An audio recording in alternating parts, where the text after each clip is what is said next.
and thank you for coming to today's Play Attention webinar. My name is Gwen Sorley, and I will be your host today. I do appreciate all of you taking out some time today to join us in our presentation. There are a couple of things I want to mention before we move forward. One is that we are recording this event. So at the end of the webinar, you'll receive an email follow-up that will have the replay link, and you'll be able to watch the webinar at that time or share it with other family members or staff members who weren't able to attend. I do want to point out as well that at the bottom of your screen, there is an icon to chat with me. So if you have questions or comments during this webinar, please do type them in the chat box. That way I'll be able to share your comments or your questions with the others in the group. And really, by you inputting questions or comments, it does enhance everyone's experience. So do feel free to chat during the webinar. Also, there is a thumbs up icon there. So occasionally I may ask you questions and ask you to give a thumbs up if you can relate or you agree. And that way we'll be able to interact a little bit so that I will get some feedback from you. Again, my name is Gwen Sorley, and my background is in education. I was a classroom teacher back in 1996 when I started using Play Attention. So I have a lot of experience using Play Attention and helping students develop executive function for the last 20 plus years. So hopefully my experiences using Play Attention and helping to develop executive function with lots of different ages will give you a better understanding of this area. And but do feel free to type in your experiences as well as parents or as educators here today. Now, we're going to be discussing the question, why is my bright child failing? And I know that can be so frustrating because oftentimes when I was teaching, I would have incredibly bright students, very high intelligence, really creative. They thought outside the box, and yet they were struggling in school. They were having a hard time getting their papers done on time. They would have a hard time, unfortunately, with those standardized tests. And a lot of times that's how we are now really telling if the students are performing well academically. There's such a push to just look at those end of grade tests. And many times our students with weak executive function or attention difficulties just don't test well. And so they really struggle with those end of grade tests for a variety of reasons. So I know that it can be very frustrating as parents or as educators when you have such a bright child who you see as struggling and failing over time. So we're going to discuss a few points. One is, why or how does low executive function affect academic performance? We'll also discuss strategies that you can use to boost executive function. And you'll be surprised because some of these strategies you're probably already using. You've probably already done these strategies, but never really thought of how they actually boost executive function. And we'll also discuss how Play Attention can empower your child, build on strengths, and improve academic success. It's really important first, of course, to talk about executive function.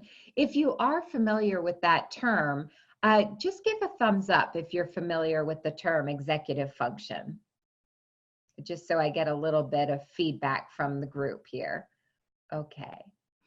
Or I guess it's not thumbs up, it's raise your hand. I always forget this one's a little bit different. Okay, so many of you are. So you know that it is the main management system of the brain, right? It is actually a series of cognitive functions that allow us to get through our daily tasks. So it allows us to organize, avoid procrastination, and remain on task. So this is the area of executive function, and we're going to talk about if you have weak executive function, how does that affect you? Because it's really important to keep in mind that 90% of children with attention difficulties often have weak executive function. And if these skills aren't developed in childhood, they often carry these difficulties into adulthood.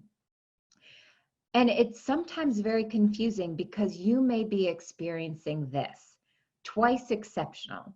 Twice exceptional means that you may have a very gifted child who is also ADHD, or you may have a very gifted child who also has weak executive function.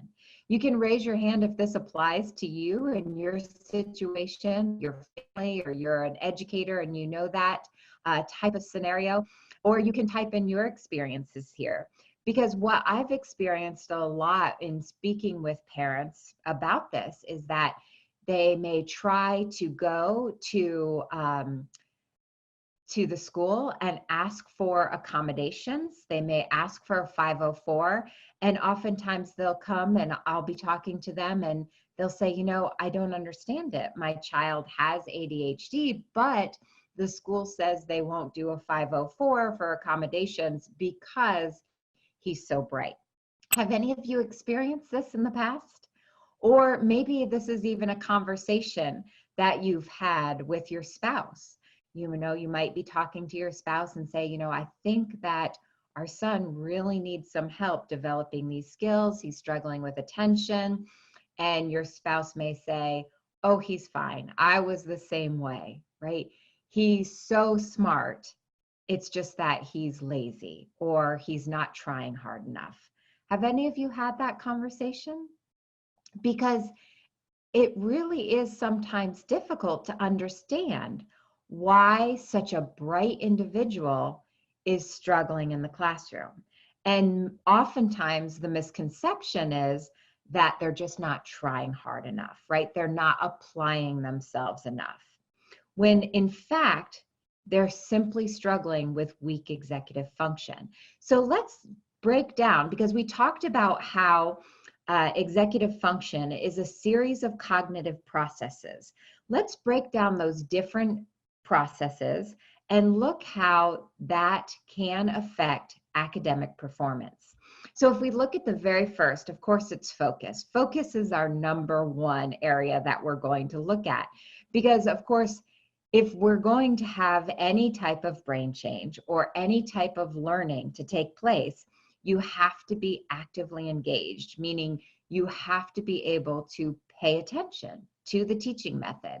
So we need to really look at their ability to focus, not only being able to direct and sustain their focus, but be able to shift their attention when necessary. So it's important to be able to do both, direct and sustain your attention, and also shift that attention to another task when necessary. Now, when there's weak executive function, focus can be a challenge.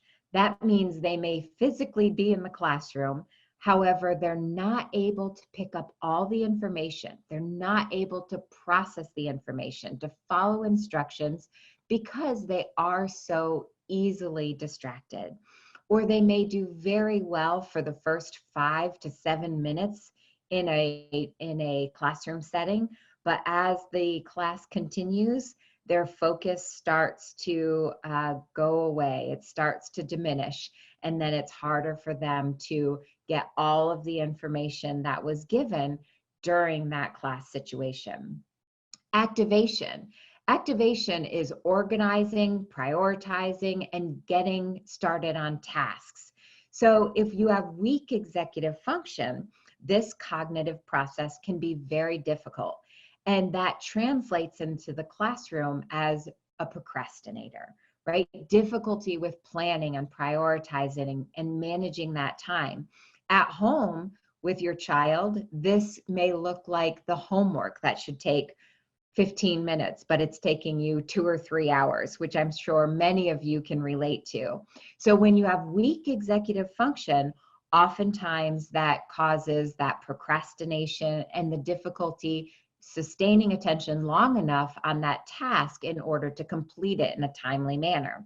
So you know how this relates to the classroom, in that assignments aren't turned in on time. They know how to do the material. Remember, we were talking, many of these students are very bright. They know how to do the material. They're just not able to complete it in a timely manner. So there are a lot of missed assignments because of that. Effort.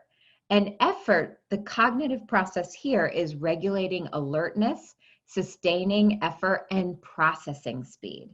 So if you have an individual who's struggling with executive function, that could be that they cannot engage on low stimuli, or it takes longer for them to process the information. So they understand the information, it takes them just a little bit longer to process that information.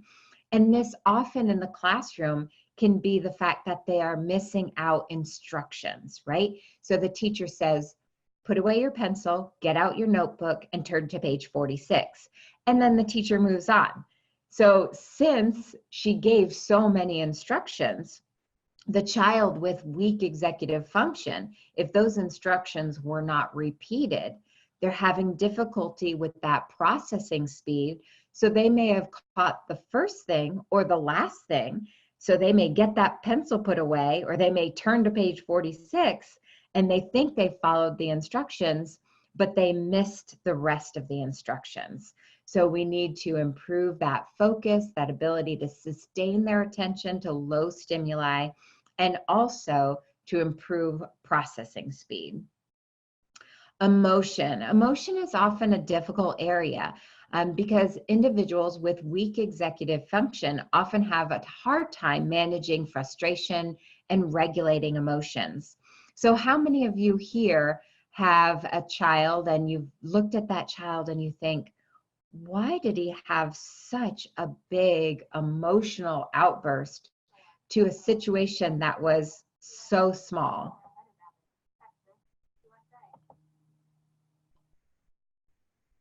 Okay. I'm not certain what that voice was, if you could hear it through my computer. So a lot of you are saying, yes, you can relate to that, because many times they have a hard time regulating their emotions. And oftentimes this causes them to be easily frustrated. So you may notice that they'll make a mistake on their paper, and instead of just erasing it and moving on, in frustration, they'll just crumple it up and throw it away, right? Because they're so easily frustrated. Memory is often a difficult area. Memory is one of these cognitive processes within executive function, using working memory and accessing memory for recall. So if they have difficulty in this area, they have difficulty usually, again, with following through instructions or with retrieval. You may have a child who seems to know their math facts one day, and then the next day, it's like they've never seen them before. Can any of you relate to that? Where there's this inconsistency in their memory system. So it seems like one day he knows his ABCs, the next day it's like he never saw them before. He doesn't know them. He doesn't remember them. Yeah, a lot of you can relate to that, and that's very common. So again, we have to improve that memory because there are so many situations in the classroom where they are relying on that memory, both the short-term memory and working memory, where they're able to store that information for use later on. And then finally, action. This is the ability to monitor and self-regulate. If you have a child who is struggling with self-regulation, that often causes them to, of course, act impulsively. They don't think things through. They don't think about the consequences before acting. Now, this can be difficult for them in a variety of ways. It may translate into them just rushing through their work just to get it done without really taking in the information and taking the time to answer completely and with all the details. They're missing out a lot of details. Or it can also lead to difficulty with peer relationships because their relationships are dependent on those, being able to pick on social cues and respond appropriately. And oftentimes, since they have a hard time self-monitoring and self-regulating, they don't understand the look, the shake of the head, or they miss it. And if they miss that look or the shake of the head, that social cue, they then tend to respond impulsively. or what may seem at the time to be inappropriately, or they may not understand how much space to give someone, or they're constantly interrupting when others are trying to talk or give their opinions. So this can make peer relationships very, very difficult. So when you really look at exec function and look at each of those processes, you can truly understand that you can have a very bright individual, whether it's a child or an adult. But if executive function is a difficult area, if there's a weakness there, it certainly translates into poor academic performance. Good news is that we know through neuroplasticity that the provide the right challenges and the right stimuli, they can develop these skills despite, and there are some very simple activities and games that you can do that actually can strengthen executive function. And as I said, many of these activities you've probably been doing with your children or your students, and you've just never realized how these activities actually work to strengthen executive function. So I did want to review many of these, many that you may be familiar with, but you never thought about actually incorporating these into your family game night or into your classroom in order to help them develop executive function. The following are ideas for 5 to 7-year-olds. These are you want to encourage them to play games that require them to remember information. So that could be Go Fish, Old Maid, or Concentration. Remember concentration, where you had to flip up the card and then you try to find a match? That's one of the areas that you can work on. Actually, Play Attention has a program called Spatial Memory, and it's exactly like concentration. But in order to flip the card, you have to be paying attention, because Play Attention is monitoring your attentive state. If you're paying attention, when you click the card will start to flip over. If you start to get distracted or daydreaming, the card will flip back over, and you have to be fully actively engaged in order to expose the card completely. And then you try to select the match.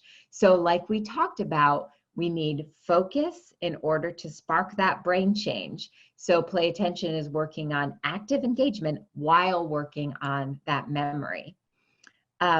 Lisa says, need activities for my 12 and 14-year-olds. Yep, we're starting with 5 to 7, and we're going to go all the way through adolescence.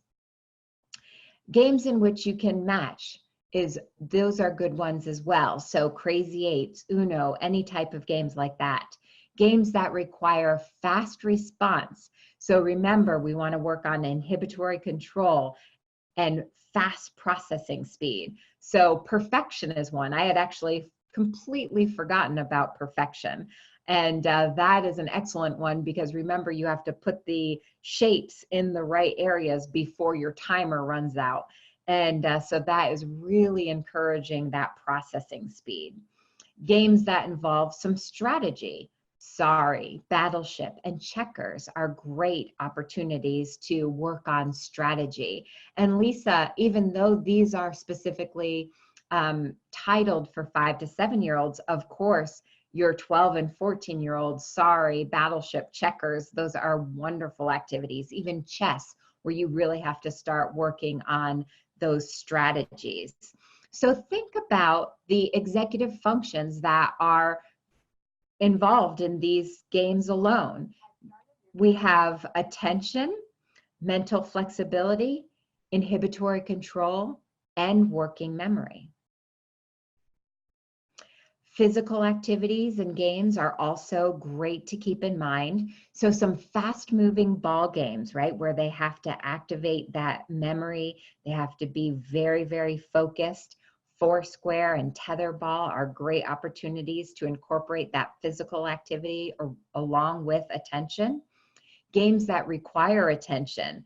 I bet you never thought when you were playing Duck, Duck, Goose or Red Light, Green Light that you were actually teaching executive function. Because remember, red light, green light, they can only move if you said green light. They have to stop when you say red light. So even if it's so simple, and yet they have to be paying attention and they have to control their inhibitions, right? They have to have that impulse control.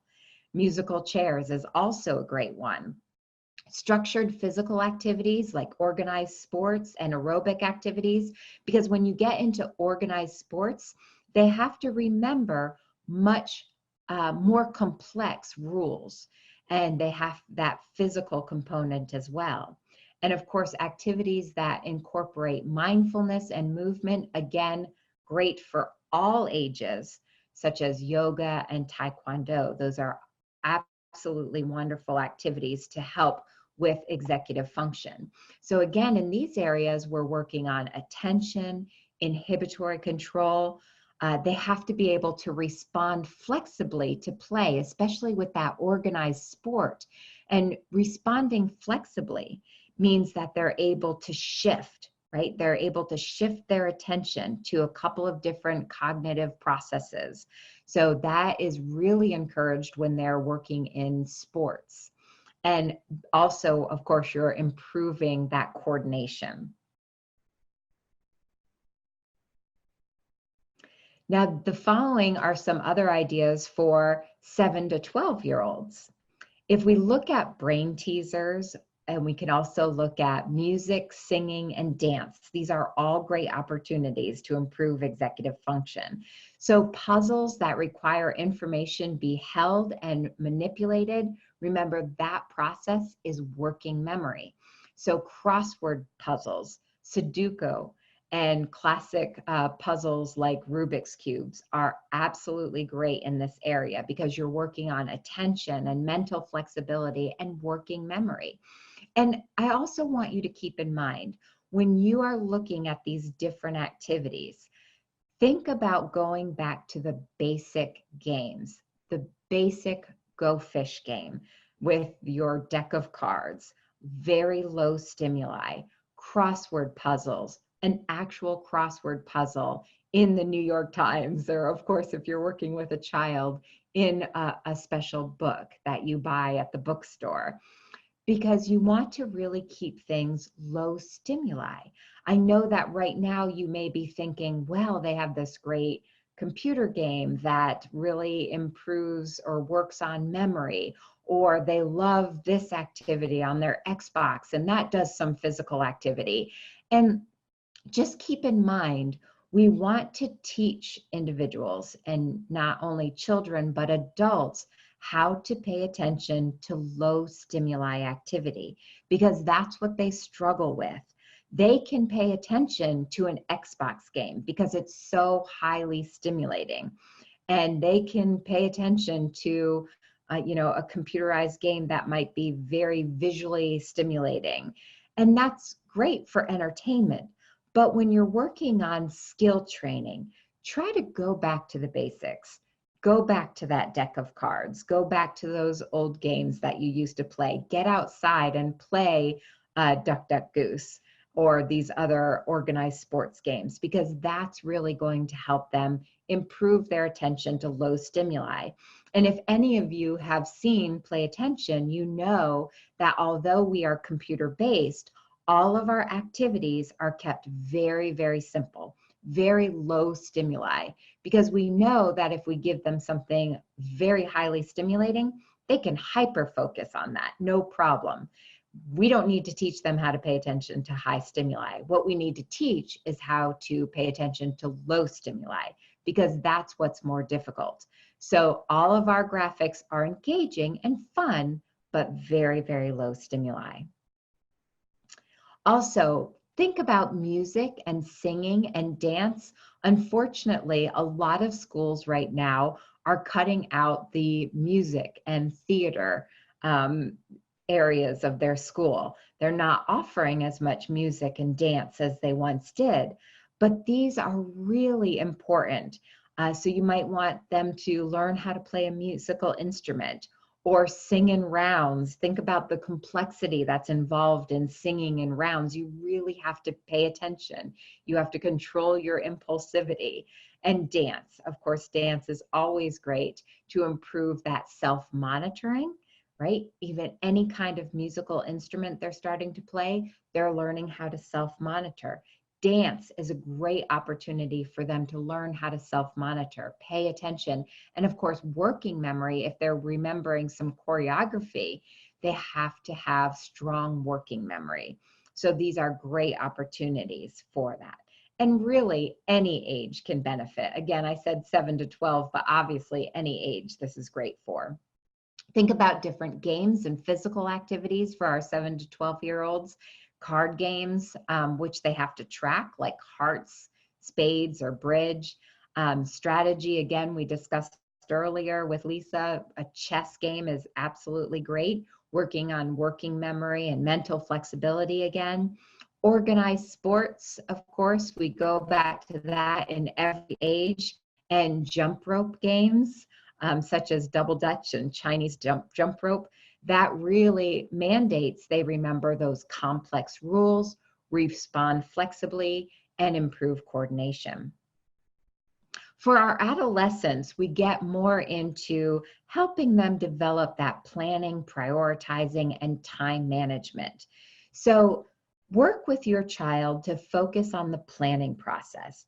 And you may look at your child and think, why is that book report so difficult? I used to be able to do book reports in a week, no problem. But if you have strong executive function, that was something that came easily to you.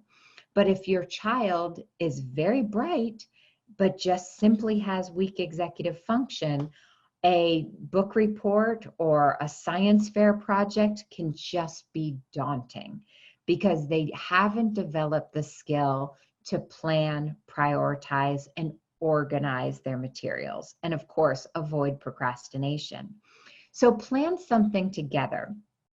Choose something that's important to your child, not something that you feel is important, but something that engages them, something that's important to them. So for some may be motivated by college applications. Others may be motivated by planning some type of social event. Some may be motivated by getting their driver's license. How are we going to get to that goal? So have your child choose a goal. First of all, that's important to them. Then help your team develop plans to reach their goal.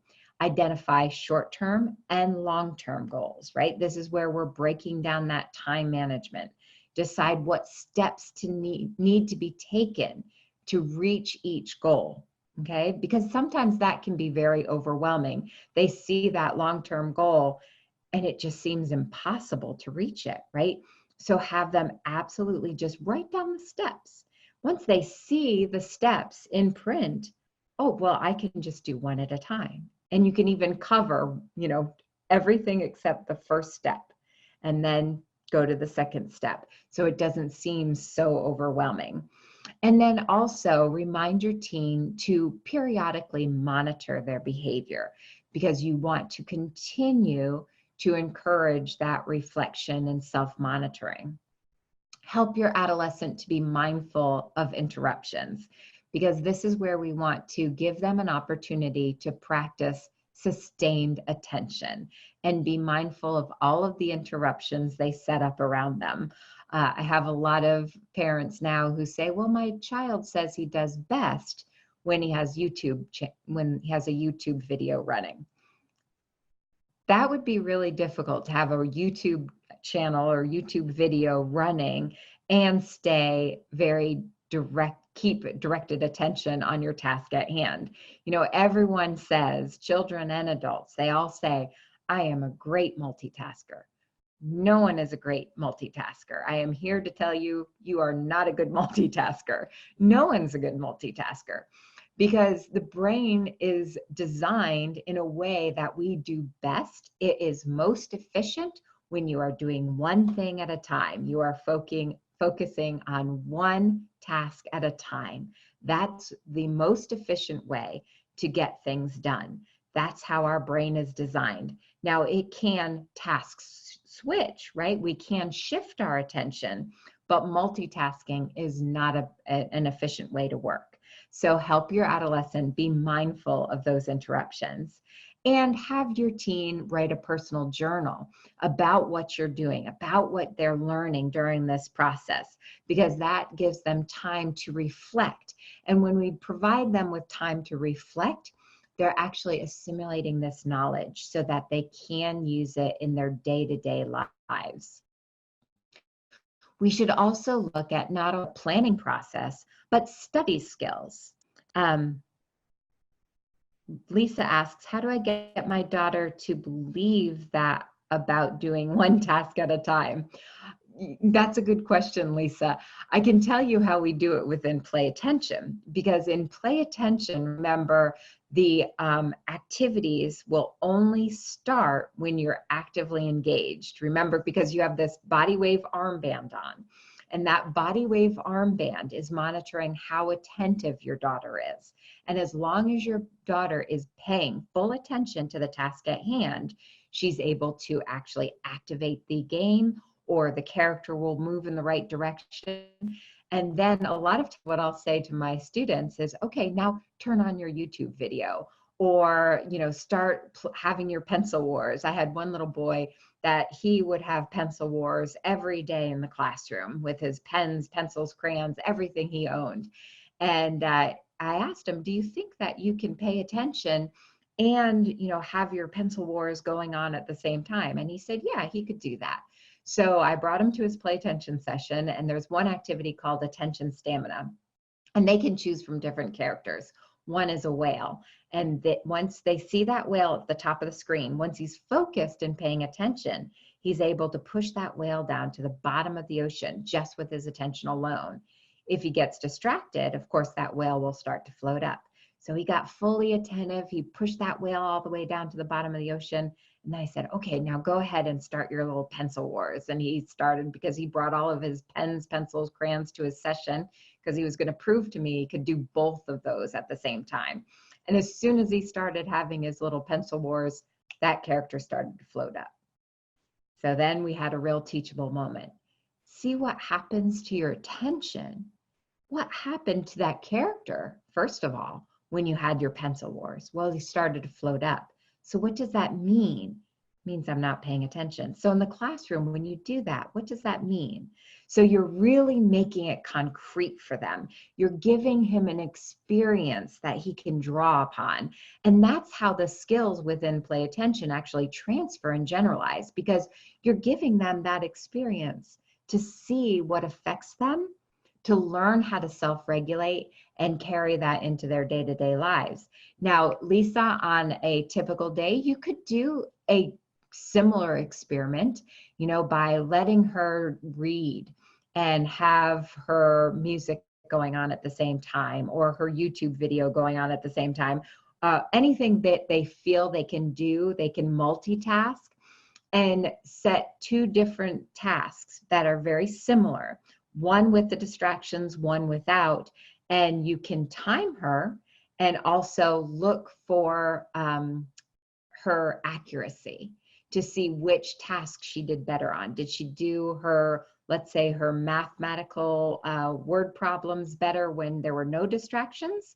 Did she finish them faster when there were no distractions? Was she more accurate when there were no distractions, compared to when she did a very similar math equation or group of math equations with a lot of distractions, or what she typically thinks she can have going on in the background? Did it take her longer? Did she make more errors? So that's something you could do as well to show her the difference between those types of situations. All right, good. You can try that, Lisa, and let me know how it works for you. So first of all, when you're working on study skills, break down the assignment, because we talked about this earlier in planning. A lot of times they get overwhelmed. They get overwhelmed right away because it looks like they're never going to be able to finish this task. If they just know that they have to read a book that is 200 pages long, and then they have to write a book report on it, that just seems like a task that cannot be conquered.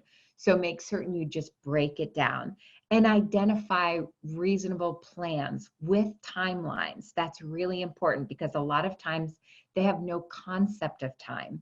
So you want to make certain that you're breaking down that assignment and then assigning times to it. So how long do you think it will take you to get through the first 5 chapters? You can do 1 chapter a day? Great. So that will take us 5 days.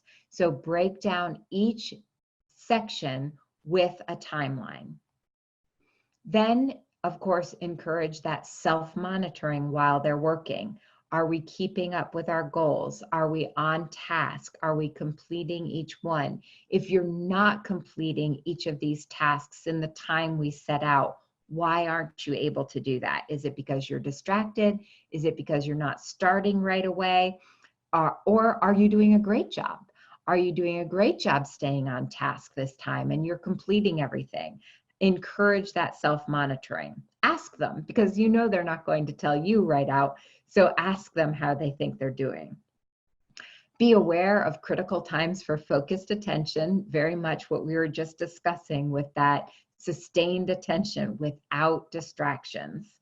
Keep a calendar, again, that will help them with that self-monitoring and that reflection and that time for reflection. So at the end of that activity or that section that they were working on, that study skill, allow them time to reflect on what worked well, what didn't work for them, and what they need to improve. So those are always good questions when you're talking about reflection. What are you proud of? What do you need to improve?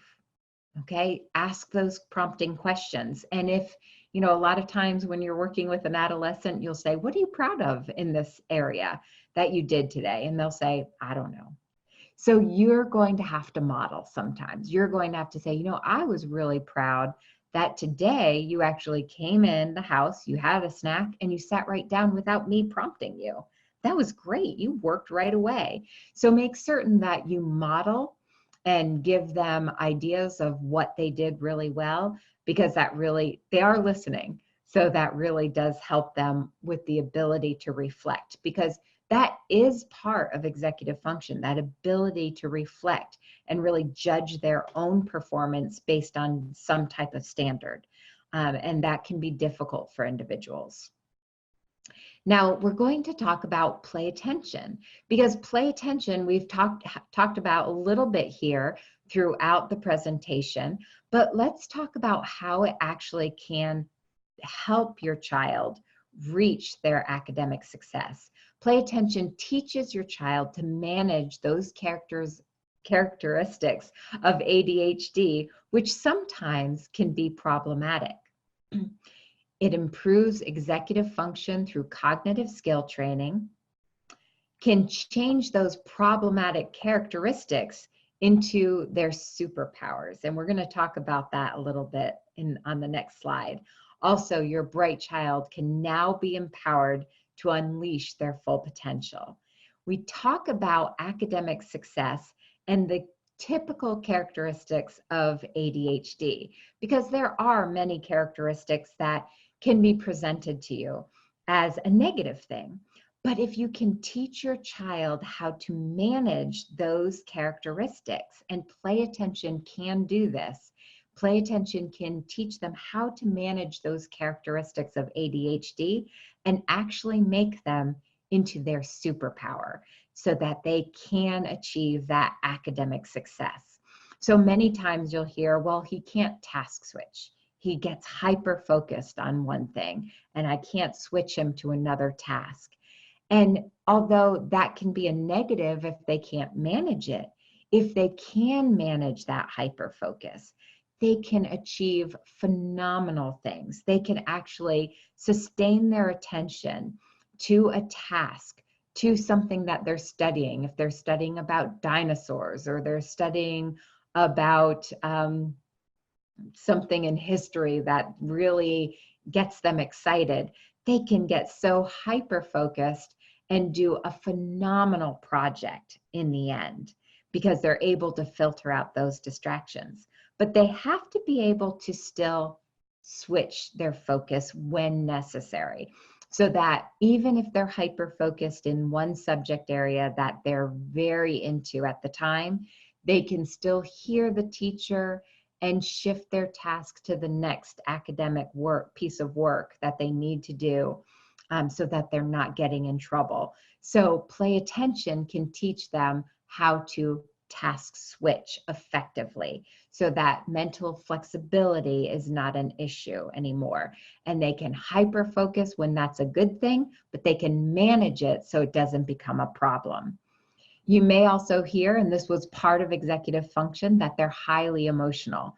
But if you have a highly emotional child, if they can manage that characteristic, it can be a superpower, because that can actually mean that they are very passionate. And when you have passion, you can create and you can contribute amazing things. Energetic, you may always hear, well, he's always seems like he's running on a motor all the time. And if they can direct that energy into their work, into their sport, into something that interests them, they can be phenomenal. I work with one little boy who you may have seen on some of my videos. His name is Ty, and he has a really hard time in the classroom because he has a hard time containing that energy, right? He has a hard time sitting still. But his parents found his passion, which was gymnastics. And since he is highly energetic and he can hyper focus on his gymnastics, he is one of the top gymnasts in the state in his age group, because he's able in that situation to manage those characteristics of ADHD and actually make them his superpower.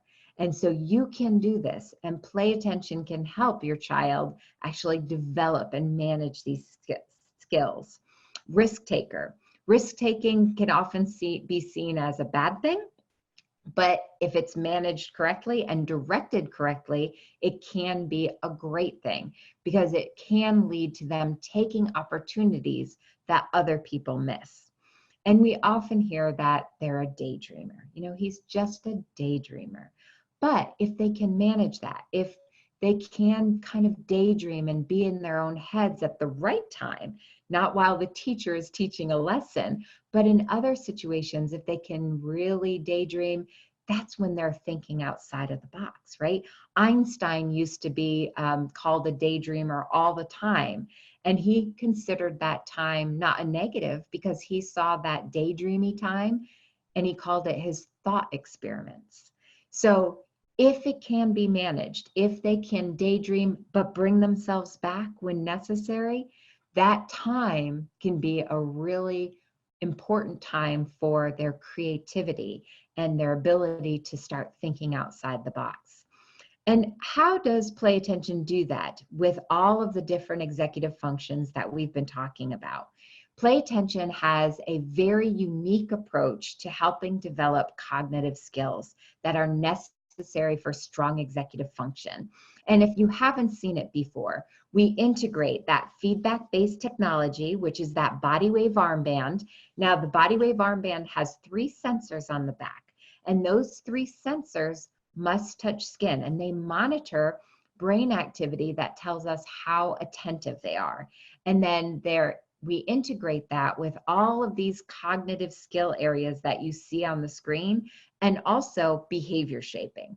So although we're not going to go into how play attention works specifically today, we do have many webinars that review that. So always watch for those webinars, or you can do a one-on-one consultation with us, and we'll walk you through that process and listen to your specific needs so that we can develop a program. But it's important to know that when you look at the screen at all of the different cognitive skills that we address, attention, stamina, visual tracking, time on task, these are all the cognitive exercises that are available with play attention. And in order to work on short-term memory or working memory or social skills, your child has to be actively engaged, because if they're not paying attention, the game will stop, or the character will go in the wrong direction. So they get that immediate feedback that they're no longer as attentive. And then they have to control that daydreaming, control that behavior, focus back in order to activate the activity again. Because remember, the very first catalyst for brain change is attention. If you are going to learn anything, if you are going to create those new neural networks and make brain change, you have to be paying attention. But if your child is struggling with ADHD, if your child has weak executive function, then attention is a difficult area. So the body wave system combined with cognitive skill training is the most effective way to learn, because you can only practice these skills if you're actually paying attention. And every single activity is designed so that you can relate exactly what they're doing during the session and how this applies back into the classroom or back at home. So that transfer and generalizing is always top of mind, because it's wonderful if they can come in and do a great play attention session, but that's not the most important. What's most important is that they're able to take these skills they're learning and apply them back in the classroom or back in the home situation. So all of the activities are designed to transfer and generalize and improve executive function. So here's the graph that we started with, right? All of those cognitive processes that are part of executive function. And on the right-hand side this time, I listed which activities within play attention address this executive function. So if we look at a focus, of course, our very first activity called attention stamina teaches how to direct and sustain your attention at will, much like being able to pay attention to the teacher in the classroom. But not only does attention stamina work on focus, all of the activities within play attention work on a focus, because again, if you're not paying attention, the activity won't start. Activation.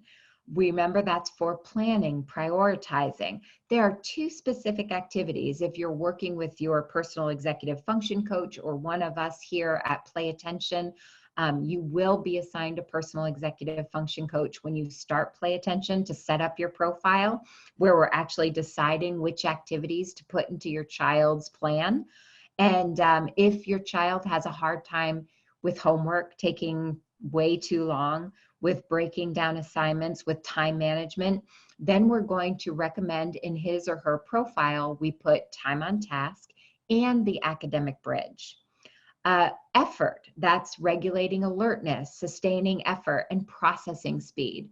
If these are difficult cognitive processes, then we're going to recommend specific activities within play attention for that individual's profile, such as discriminatory processing, auditory processing, hand-eye coordination.